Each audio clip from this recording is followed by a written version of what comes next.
All right, today we're going to be making enchiladas. I'm making a green enchilada sauce. We're going to start having your oven heated up, and you're going to put on the top shelf here your peppers under the broiler to blister the skin. I'm using jalapenos and poblanos, but if you're looking for a little bit more spice, you can use a Serrano or an Anaheim. But yeah, that's where we're going to start with today. All right, after a few minutes, you'll see these guys start to brown and blister up. You're going to want to flip them. Be very careful because this is going to be extremely hot. So you want to char, not all sides, but at least both sides of these. So let the side that's down. See when you flip them, it's still nice and bright and green. You want to get that a little bit more charred in the broiler. Sorry, bent over, it's awkward to talk. Yeah, you can leave that. It's probably only about 5 minutes per side. All right, now that our peppers have roasted in the broiler, take those out. Again, this is gonna be extremely hot, so be very careful. Take those out, they're none off, and now we're just going to cover them with some plastic wrap and aluminum foil so they can kind of steam themselves, and that's gonna help cook them so that they can be used in the sauce as a true roasted pepper. Now, of course, I can't get the plastic wrap out because it didn't go back properly last time it was used.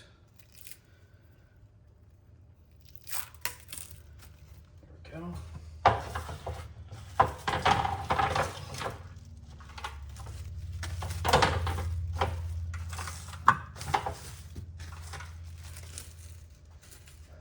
Nothing more annoying than trying to work with plastic wrap, right?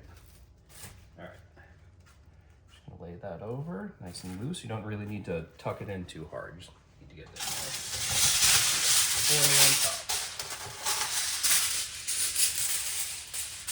And you're just gonna leave that, let those steam. They're ready cooking-wise and steaming-wise in about 10 minutes, but they're usually still pretty hot to handle. So you're gonna wanna let it sit for a little bit longer. All right, so while our peppers are steaming, you're gonna take half of a yellow onion, throw that in a blender, a packed third cup of fresh cilantro, get in there, and usually about like 4 cloves of garlic. These are all wildly different sizes, so I have quite a bit more at the end of the bulb, and we like garlic here, so it doesn't really matter. You're gonna add those to the blender.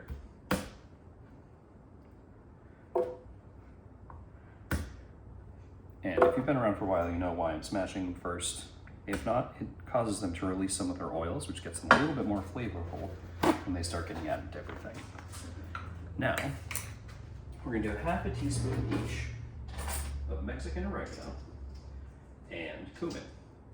Now, if you don't have Mexican oregano, or you can't find it, regular oregano is fine. It just has a slightly different flavor profile. I really like oregano, so it's a nice heaping teaspoon. Oregano and cumin. Then we're gonna add a touch of kosher salt as well, just a little bit, just to bring out some of those flavors. And you'll notice this is really dry. We are gonna be adding the peppers in here, which will help, but we also are going to add a splash of the stock that we're gonna cook the sauce in a little bit later, just so it's not so dry. And then we'll be stopping back in, check on those peppers, and be getting that part going pretty soon. We're well on our way to have nice enchilada sauce. Our peppers have browned as versus steamed. So now what we're gonna do, I'm just gonna cut the ends off. Then we're gonna take the skin and the seeds and ribbing out of all of these peppers. So you see all these little ribs. Just gonna glide your knife along that and it comes right off. That's when you know these are done. Just peel the skin right off too. And then we're gonna add all of these to our blender.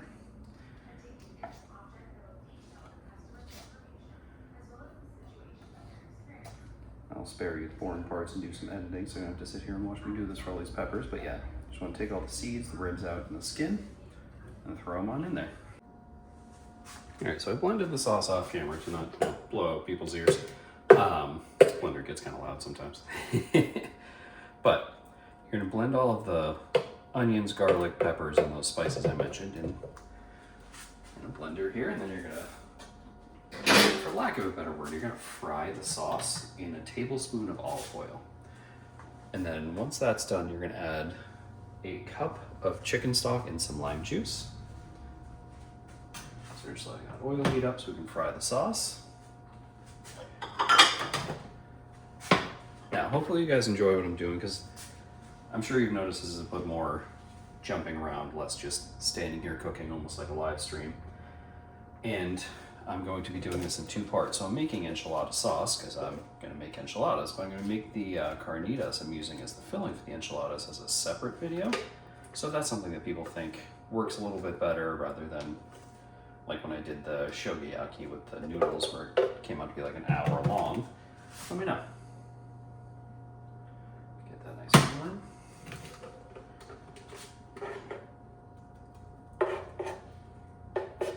Sauce in there. You basically just want to get as much of the sauce out of the blender as you can, because you know that's always a struggle.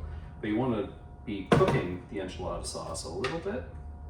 You've already cooked the peppers. You just need the onions and the garlic, and the raw cilantro and all that to cook off a little bit.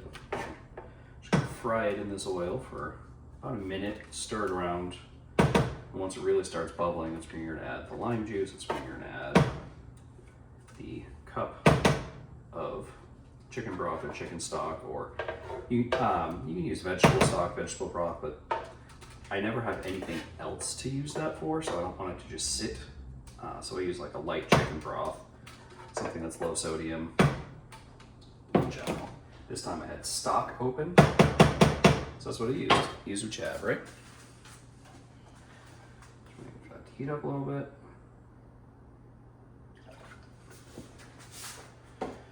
Should be good to go.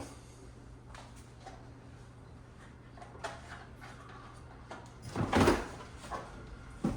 the way, I forgot to preheat my oil here. There we go, starting to steam.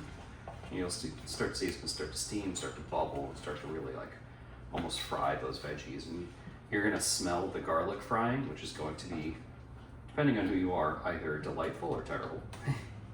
The other thing is when you blend this with these peppers, when you open the blender, you very well may pepper spray yourself, so just keep that in mind.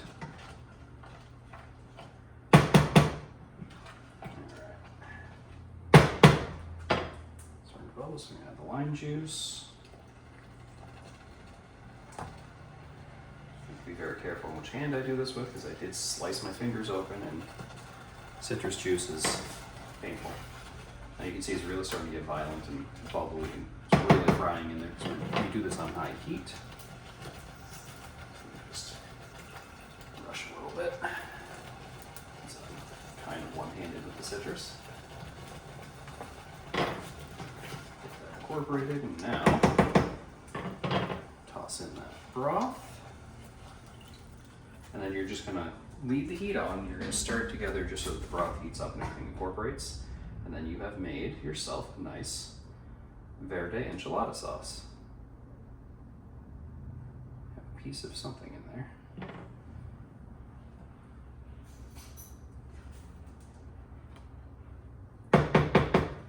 And I know usually my stuff's a lot cleaner,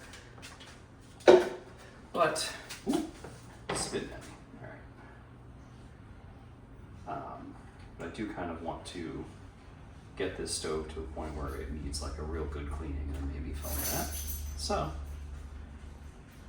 hopefully today, after doing this, now that just spit enchilada sauce everywhere, you'll notice it gets kind of thin, so I'm just gonna put it on low, give it a good stir for a minute so it thicken up a little bit, then take it off the heat. And this is good to use right now, or it freezes really well actually, because there's not a whole lot of anything in here that's gonna get destroyed when freezing.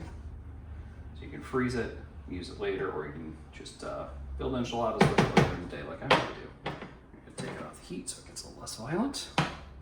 And there, Verde enchilada sauce for your very own homemade enchiladas. I hope you enjoy.